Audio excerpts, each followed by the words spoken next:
Donc aujourd'hui j'innove un peu parce que je me faisais chier. Comme vous l'avez pu le lire dans le titre de la vidéo, on se dirige vers Tchernobyl. Du coup c'est la petite vidéo récapitulative du voyage, du matériel et de l'infiltration dans la zone. Il y aura plusieurs vidéos sur Tchernobyl, donc déjà celle-là. Ensuite il y en aura une autre qui parlera de la ville de Pripyat. C'est une grande ville d'à peu près 50 000 habitants. Et il y aura une autre sur Tchernobyl 2, c'est comme ça que s'appelle la base militaire où il y a le radar Douga.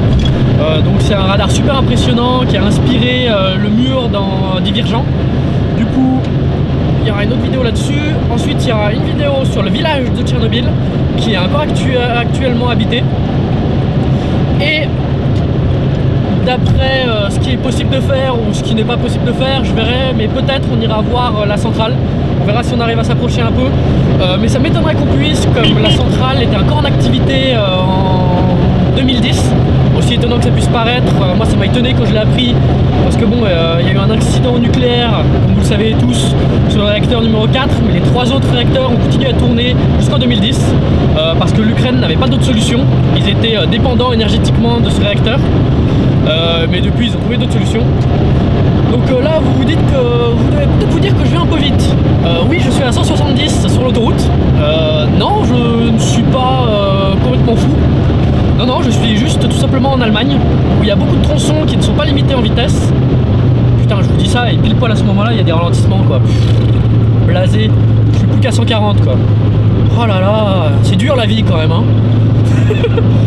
Ouais, bon, tout à l'heure j'étais à 170, il y a quand même des gens qui trouvaient le moyen de me dépasser parce que bon, moi j'ai une petite Clio 170, je suis grosso modo au max de ce qu'elle peut faire la Clio là. Mais il y en a, ils sont avec BMW, Audi et compagnie, ils me dépassent, ils sont à 200 km/h tranquille. Donc ouais, ça fait bizarre. L'Allemagne ça change, c'est vraiment cool. D'ailleurs c'est pour ça que je passe par là, c'est un peu plus long en kilomètres, mais putain qu'est-ce qu'on se fait plaisir sur l'autoroute. Donc là 160, normal. Et putain qu'est-ce que ça roule bien en Allemagne. Les autoroutes en Allemagne c'est le plus beau truc du monde. Bon, moi j'aime pas les Allemands et les Allemands même pas. Chaque fois que je vais en Allemagne j'ai des putains de problèmes. La dernière fois que je suis venu, on m'a volé mon ticket pendant que je dormais dans le train. Le contrôleur m'a dégagé du train et je me suis fait attaquer par un néo-nazi bourré. Véridique en plus, c'est une vraie histoire ça. C'était quand j'avais acheté mon camion. Bon, je vais arrêter de vous raconter ma vie. Je vous reparlerai dans le campement de ce soir. Je pense qu'on sera certainement en République tchèque ou peut-être déjà en Pologne. Je sais pas trop. Parce que bon, je suis parti à 2 h du mat ce matin. Là, il est 8 h. Donc ça fait un moment que je conduis. On est à peu près au milieu de l'Allemagne. Donc je sais pas trop où est-ce que je vais m'arrêter. Mais je pense que ça sera en République tchèque ou en Pologne. Donc on se dit à tout à l'heure les gens. A plus.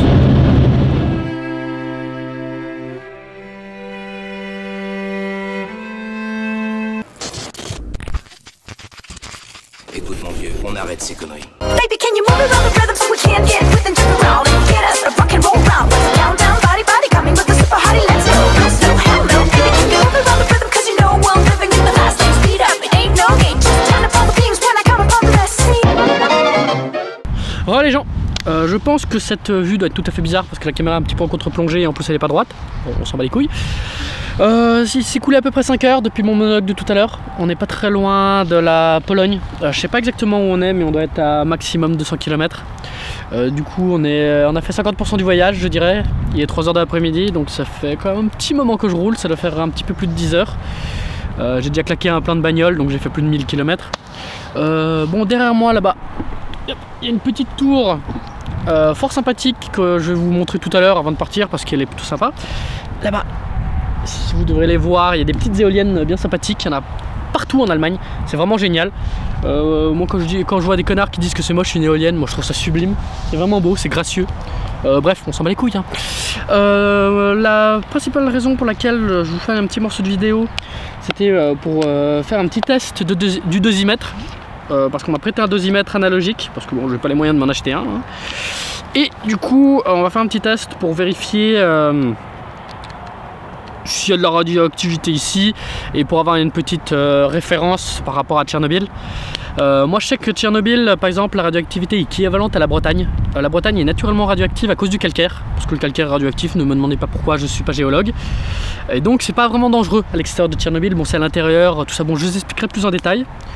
Donc là, hop, je je l'ai allumé, on est sur l'unité la plus sensible sans la sonde, parce que bon, il y a une petite sonde, il y a un petit peu quelques accessoires qui vont avec. Bon bref, on va pas aller dans le détail tout de suite. Du coup là on voit que ça oscille entre 0 et pas grand chose. Bon, au niveau du sol, pareil, et au niveau du feu, ouais pareil. Bon, je teste le feu parce que les arbres ont tendance à emmagasiner les particules radioactives quand elles en ont eu sur leur feuillage, dans la terre, tout ça. Évidemment, ces arbres qui sont autour de moi, d'où provient le bois, ils doivent certainement avoir plus de 30 ans. Donc c'était une expérience intéressante à vérifier parce que à Tchernobyl, quand il y a des feux de forêt ou dans toute la zone là-bas autour, dès qu'il y a des feux de forêt, on voit une nette augmentation du nombre de particules radioactives dans l'atmosphère. La radioactivité européenne augmente, mais sensiblement, parce que toute la radioactivité qui est emmagasinée dans le bois est relâchée. Donc c'est pour ça que pour aller à Tchernobyl, il vaut mieux aller quand il fait humide ou pas trop sec. Comme ça, il n'y a pas de feu de forêt déjà, donc pas ces particules qui sont relâchées dans l'atmosphère. Bon, les feux de forêt, il n'y en a pas tout le temps, d'accord, bref. Et également, quand il pleut, c'est mieux.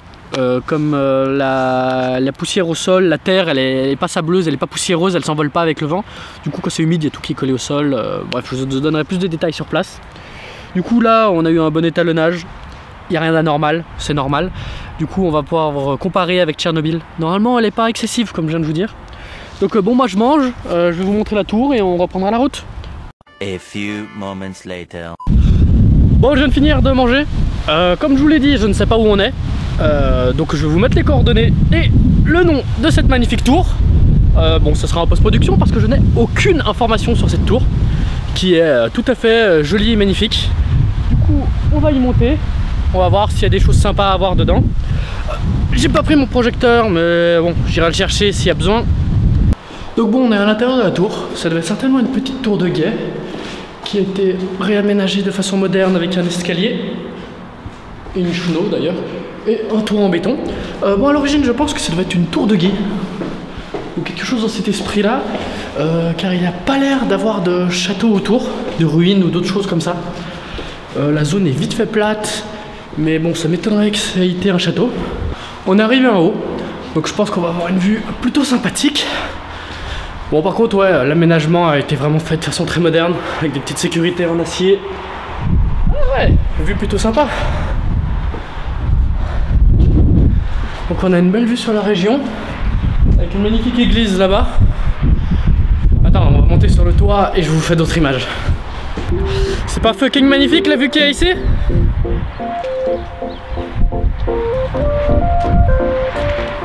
Comme je vous ai dit, les éoliennes, il y en a vraiment partout en Allemagne, c'est un truc de fou. Donc là-bas, il y en a 3, on en voit encore au loin. Là, il y en a 3 qui viennent de construire, et derrière la dernière qui est en train d'être construite. Et là-bas, il y a encore toute une série d'éoliennes, on en voit vraiment partout, c'est vraiment génial. Donc, ah, là-bas aussi, il y en a. Quand je vous dis qu'il y en a vraiment partout, c'est vraiment partout. Bon, je vais passer pour un gros beauf et on va de nouveau dire que les mecs pensent qu'à ça. Mais putain, qu'est-ce que ce serait bien de faire l'amour là-haut, putain. Il y a une de ces vues, mon gars. C'est un truc de ouf. En plus, il n'y a pas l'air d'avoir beaucoup de monde qui vient. Donc avec la petite porte fort sympathique et d'entrée. Mais putain, ouais, ça serait un putain de truc à faire. Donc voilà, c'était cette petite tour qui est quand même relativement imposante, dans un cadre plutôt sympathique. On avait une bonne vue. Du coup, bah moi je vais poser le hamac, je vais faire une sieste un moment et je vais repartir. Donc voilà, à tout de suite. Bon, on est le soir du premier jour, on a bien avancé, on va pas tarder à arriver en Pologne normalement. Donc ouais, on a bien avancé. Bon, je me suis dit que j'allais vous refilmer un petit passage en conduisant parce qu'il m'est arrivé de nouveau une des petites aventures qui n'a ni queue ni tête. Comme je vous l'ai dit, l'Allemagne ne m'aime pas beaucoup et je n'aime pas beaucoup l'Allemagne, mis à part ces autoroutes qui sont tout à fait géniales. Et bon, de toute façon, vous allez voir, l'histoire déjà elle commence, c'est tout à fait épique. Donc tout à l'heure j'étais à 160, normal quoi. Non, je décale, de toute façon on est en Allemagne donc ça va encore. Parce que bon, quand t'es à 160, tu roules à droite, genre que les gens qui roulent à 200 puissent te dépasser quoi. C'est normal quoi. Bref. Donc là je dépasse un camion tranquille à 160. Et là il y a une BMW qui arrive à fond de balle. Ah, mais quand je dis à fond de balle, elle était peut-être à 200 km/h. Elle vient s'arrêter dans le genre à 2 mètres derrière moi. À 160, donc voilà, je me dis putain mais c'est quoi ce connard. Donc dès que j'ai dépassé le camion, je me rabats. Elle me dépasse et elle se met devant moi. J'étais là, mais putain mais qu'est-ce qu'il me veut ce connard. Et en fait là, hop, sur la plage arrière, petit panneau, Polizei, la petite main, veuillez nous suivre et tout. J'étais là, putain. Donc d'après vous, qu'est-ce que j'ai fait? Réponse A, j'étais en excès de vitesse. Réponse B, je conduisais comme une merde. Réponse C, je n'ai rien fait. La réponse D.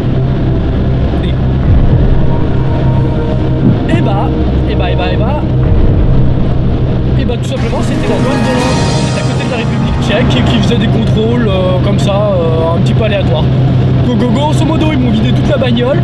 Donc bon, j'ai vidé tous les sacs, j'ai tous les autos regardés. Donc autant vous dire que c'était bien le boxon parce que bon j'ai au moins 5 ou 6 sacs avec entre autres un masque à gaz, la baïonnette, la hachette, le compteur, le dosimètre pardon, fusée de détresse, pharmacie, tout le bordel, matériel vidéo. Donc le gros boxon, j'ai dû leur expliquer que j'allais à Tchernobyl pour faire de la vidéo et tout. En gros ils ont été super cool, hein. Ils ont fait leur travail quoi. Et pour finir on est allé au poste parce que j'avais un porte-clés en plastique dur pour la légitime défense. Bref, apparemment c'est interdit en Allemagne, bref on s'en fout. On fait un petit rappel à la loi et on se dit voilà on s'en bat les couilles. Et en fait le truc qui est tout à fait énorme, c'est qu'en fait ce flic avec sa collègue qui m'ont contrôlé, c'était les mêmes qui m'ont contrôlé quand j'ai ramené le camion de République tchèque il y a 2 ans. Bon le mec lui il se rappelait plus du tout de moi parce que bon lui il en aurait peut-être 10 par jour des gens comme moi quoi. Et du coup ça l'a fait rire quand je lui ai dit. Mais voilà quoi, le truc tout à fait improbable quoi. A few moments later. Bonsoir les gens.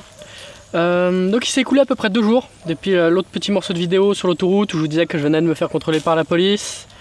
En fait ce qui s'est passé c'est que bon juste après je me suis refait contrôler par la police allemande, on s'en fout. Et en fait dès que je suis arrivé en Pologne je me suis fait contrôler par les douanes polonaises. Donc bon comme les douanes allemandes, petit contrôle de routine, ils ont revérifié les sacs, etc. etc. Bah, comme c'était passé à la police allemande, ça s'est passé pareil avec les Polonais, pas de problème. Sauf que en repartant, ils me retendent ma carte grise avec tous les documents dedans. Et moi, comme un con sans vérifier, je la remets dans mes papiers. Et en fait, ce qui s'est passé, je sais pas si c'est eux qui l'ont gardé par inadvertance dans leur voiture ou si c'est moi qui l'ai reperdu en retournant à ma voiture. Mais j'ai perdu mon passeport. Et la merde, c'est qu'en fait j'ai traversé toute la Pologne, comme un gros mongolien, hein, parce que j'avais pas vérifié. J'arrive à la frontière ukrainienne, et là, impossible de trouver le passeport. Évidemment, comme j'avais perdu il y a à peu près 700 km. Donc bon, avec la douane, on a fouillé toute la voiture, on sait jamais. En plus, ils en ont profité pour fouiller le véhicule en même temps, comme ça c'était bien, ça arrangeait tout le monde, voilà, bref. Et bah, du coup, comme j'étais bien dégoûté de ne pas avoir pu rentrer en Ukraine, ce qui s'est passé, c'est que je suis resté là-bas, j'ai fait quelques images entre une biche, tout à fait mignon, c'était pas une biche, c'était un chevreuil mâle d'ailleurs, bref, on s'en bat les couilles. Et bah, il était super mignon, ça a égayé ma journée, parce que sinon je pense que j'allais me tirer une balle. Être bloqué ici près du but, il me restait plus que 300 km à faire, non un petit peu plus quand même, à peu près 400 pour arriver à Tchernobyl. Et bah du coup, bah, ça va pas être possible. Pas pour cette série de vidéos en tout cas, on fera en sorte d'y retourner une autre fois. Mais là, grosso modo, ce qui s'est passé, c'est que j'ai passé la journée à la capitale, à Varsovie. L'ambassade, toute la journée, ils m'ont dit oui, pas de soucis, ça va être possible. Globalement, on m'a dit oui, mais il faut que vous nous fournissiez un justificatif, comme quoi vous avez besoin d'y aller pour votre travail et que c'est vraiment urgent. Donc moi, toute la journée, étant donné que je suis un indépendant, je travaille pour personne, personne m'a envoyé là, j'ai cherché toute la journée à contacter quelqu'un pour me faire un faux justificatif, comme quoi j'avais vraiment besoin d'aller en Ukraine pour faire une série de vidéos et que c'est pour quelqu'un. Pour finir, miracle, je trouve quelqu'un, sauf qu'il était 18h. 18h. Et en fait, d'après le site Google, il devrait y avoir, l'ambassade devait fermer à 18h30, sauf que sur le site de l'ambassade, ça a été écrit 18h moins le quart. Donc bref, j'appelle. Bon voilà, pas de nouvelles. Donc pour finir, je décide d'aller à l'ambassade, je me gare devant. Je dis au gardien, oui j'ai mon justificatif, faut que vous me laissiez rentrer, faut qu'on fasse mon passeport provisoire, mon passeport d'urgence. Théoriquement j'étais éligible à ce moment-là, parce que j'avais un justificatif, voilà. Et en fait ce qu'il me dit c'est non, non, tout simplement non, c'est fermé, non. Voilà, il n'y a plus personne, ça va pas être possible, ils sont tous partis en week-end et tout. Du coup j'appelle, je reste collé au téléphone et tout. Et en fait, vers 18h30, je me dis fuck it, j'ai plus rien à perdre. Je me gare devant l'ambassade, mais vraiment comme un gros trou du cul devant le portail. Oublions pas qu'actuellement, dans le contexte actuel, il y a des attentats, il y a des ambassades qui se sont fait péter dans des endroits un petit peu chauds et tout. On est en Pologne, on est à côté de l'Ukraine. L'Ukraine, faut pas oublier que c'est un pays qui est en guerre actuellement. Donc globalement, la bonne idée de gars complètement teubé, ce que j'ai fait. Et en fait, ce qui s'est passé, c'est qu'en moins de 5 minutes, bon déjà il avait appelé les flics, en moins de 3 minutes ils étaient là. J'ai jamais vu des flics débarquer aussi rapidement. Mon quartier des ambassades, c'est relativement normal, je pense. En fait, ils n'ont même pas eu le temps de me faire chier qu'il y a des gars de l'ambassade qui se sont sortis. Après, en fait, il y avait à peu près au moins 50 personnes dans l'ambassade encore. Le temps que j'attendais, il y a au moins 20 personnes qui sont passées. Et à un moment, il y a quelqu'un qui m'interpelle et tout. Et là, il y a au moins 10 personnes qui se regroupent autour de la voiture. Donc là, ça a été coup de téléphone, machin, truc muche. En 2 minutes, c'était réglé, ce qui m'a pris une journée. En gros, c'était non, ça va pas être possible. Parce qu'il faut vraiment justifier comme quoi ça va être une activité professionnelle qui est vraiment obligatoire, où il y aura de gros revenus qui sont en jeu et tout, ou comme quoi vous allez avoir une perte financière majeure si vous y allez pas. Donc voilà grosso modo ce qu'il fallait que je justifie si je voulais pouvoir avoir un passeport provisoire, ou alors il faut que je justifie la mort d'un proche, d'aller aider humanitairement, ou encore de justifier des frais médicaux urgents dans le pays là-bas, comme quoi j'allais avoir une opération ou je sais pas trop quoi. Donc grosso modo, mis à part ça, je ne pouvais pas rentrer même si j'avais un justificatif comme quoi je devenais plombier là-bas quoi. Si je devenais plombier, ça allait, va te faire enculer. Par contre, si tu vas vendre 3 rafales, là c'est oh oui parfait, oui allez-y monsieur, allez-y vite, tenez on vous le signe directement.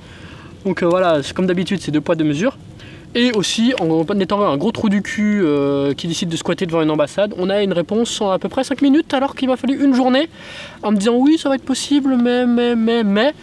Non, ta gueule connard, dis-moi juste, ça va pas être possible, c'est tout. Fais-moi pas perdre une journée pour rien. Du coup ce qui est prévu là pour la suite, je vais faire des vidéos un peu partout sur mon parcours. Donc là je suis à Varsovie, je suis dans une réserve naturelle. Bon évidemment il est à peu près 23h donc je vais quand même faire un tour parce que j'ai une aide de vision nocturne, donc je vais voir si j'arrive à vous trouver des animaux parce qu'apparemment il y a des élans, des lynx, il y a plein de bestioles sympas dans cette réserve naturelle. Salut les gens.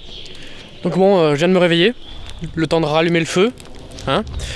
Et en fait je me suis dit que j'allais vous filmer ce truc tout à fait dégueulasse qui vient de se passer. En fait j'ai écrasé un moustique et vous voyez cette tache rouge bien dégueulasse là, bah c'est mon sang.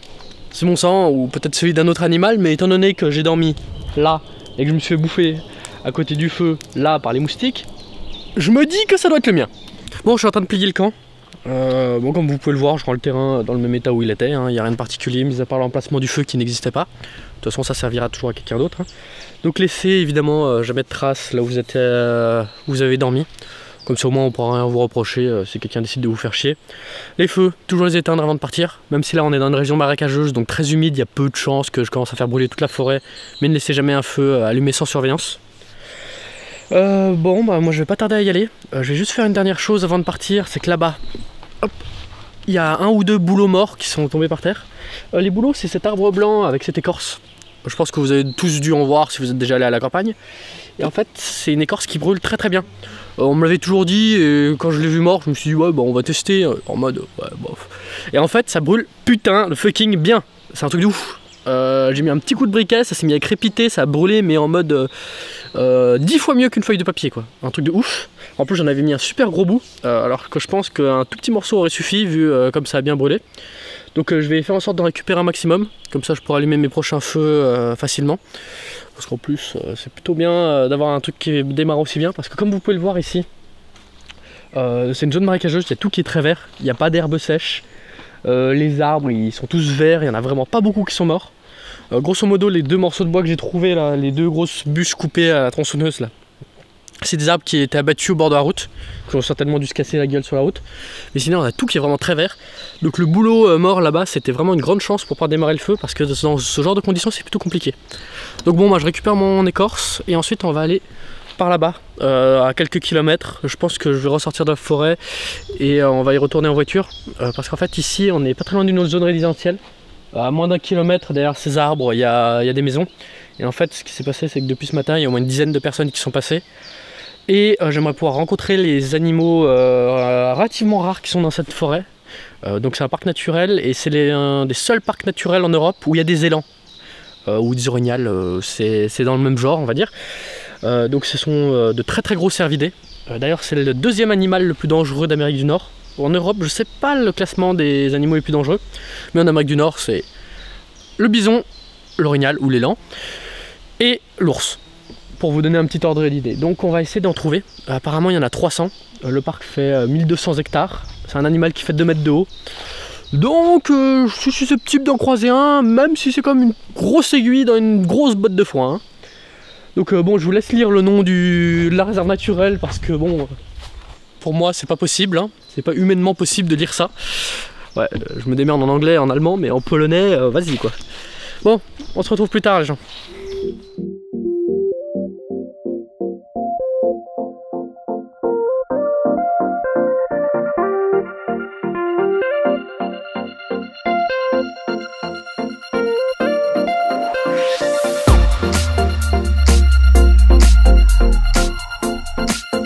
Ça fait un petit moment que je me balade.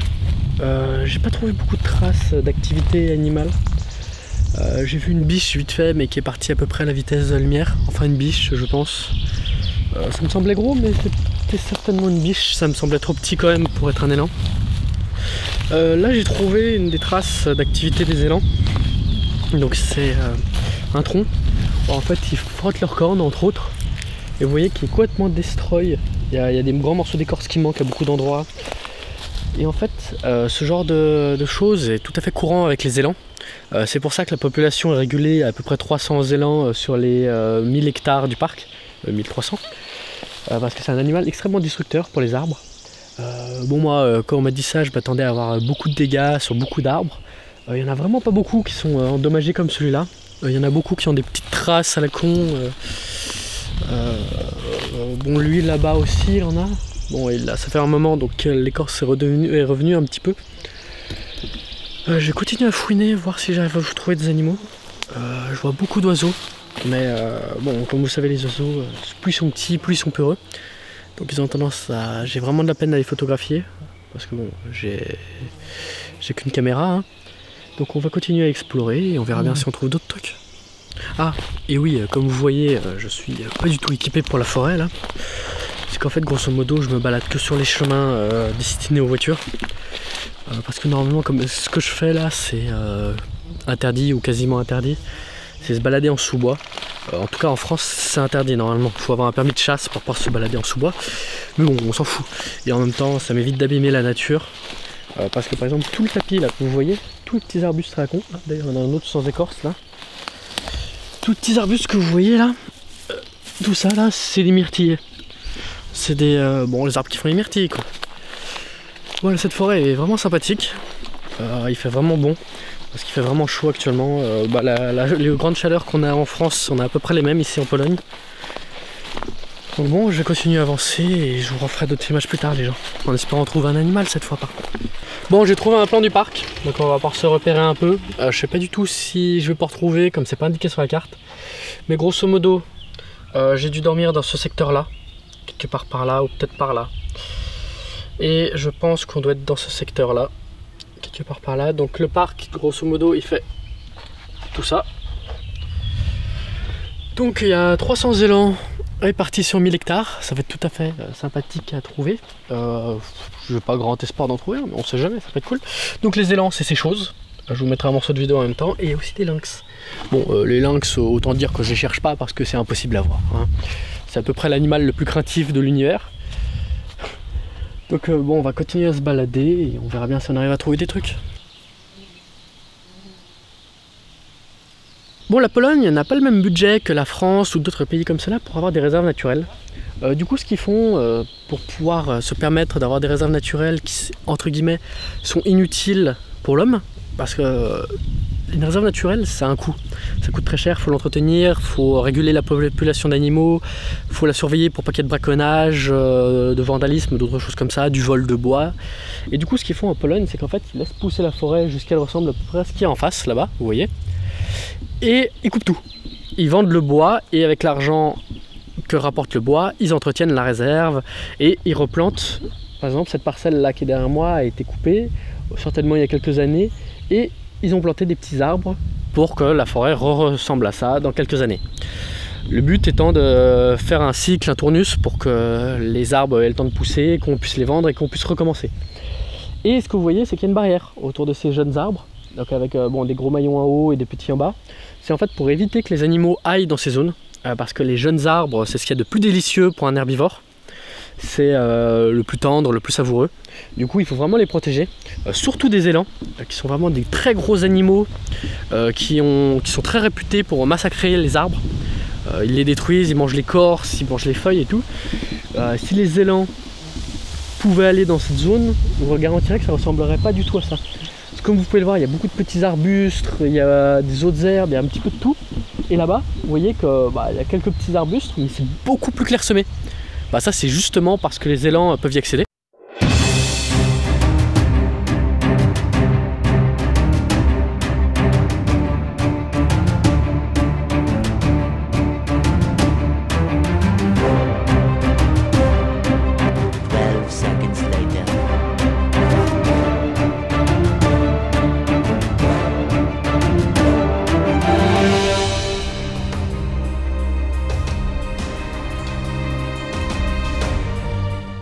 Bon, ça fait un petit moment que je suis parti de la réserve, comme je voyais rien, en plus il y avait pas mal de monde même sur les chemins.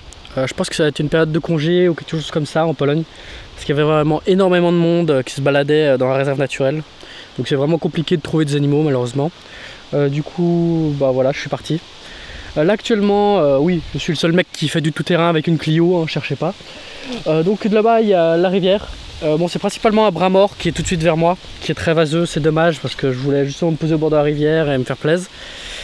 Donc le bras mort derrière moi, là-bas, je sais pas si vous le voyez, il y a la digue. En fait on est dans une partie inondable, c'est vraiment une partie pour retenir les crues de la rivière. Donc si vous savez que c'est une période de pluie, ne faites surtout pas ça, hein, ne venez pas dans ce genre de zone. C'est la bonne idée à la con pour se retrouver emporté par une crue, ça. Bon, actuellement il fait très sec, donc il n'y a pas vraiment de risque. Donc voilà, mais faites attention si vous faites ça, d'accord? Donc moi je vais me poser, je vais faire à manger. Je vais m'allumer un petit feu, comme ça fera dégager toutes ces saloperies de bestioles. Et on repartira un moment, je sais pas encore ce qu'on va faire cet après-midi. Mais je pense que je vais certainement chercher de l'électricité et de l'internet. Comme ça je vais vous faire 2-3 petits posts sur Facebook et recharger le matériel. Bon, à toutes les gens.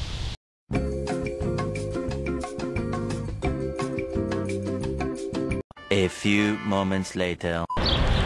Il est magnifique, n'est-ce pas? Bon, on est à Varsovie, on est à la capitale. Il y a un petit moment qui s'est écoulé depuis hier tout simplement. J'ai pu recharger mon matériel entre temps parce que je suis tombé en rate de batterie, hein. C'est pour ça que la conclusion se fait aujourd'hui. Donc bon, j'espère que cette petite vidéo où ça a été bien le bordel et où je vais essayer de vous montrer un petit peu la réserve naturelle à côté de Varsovie.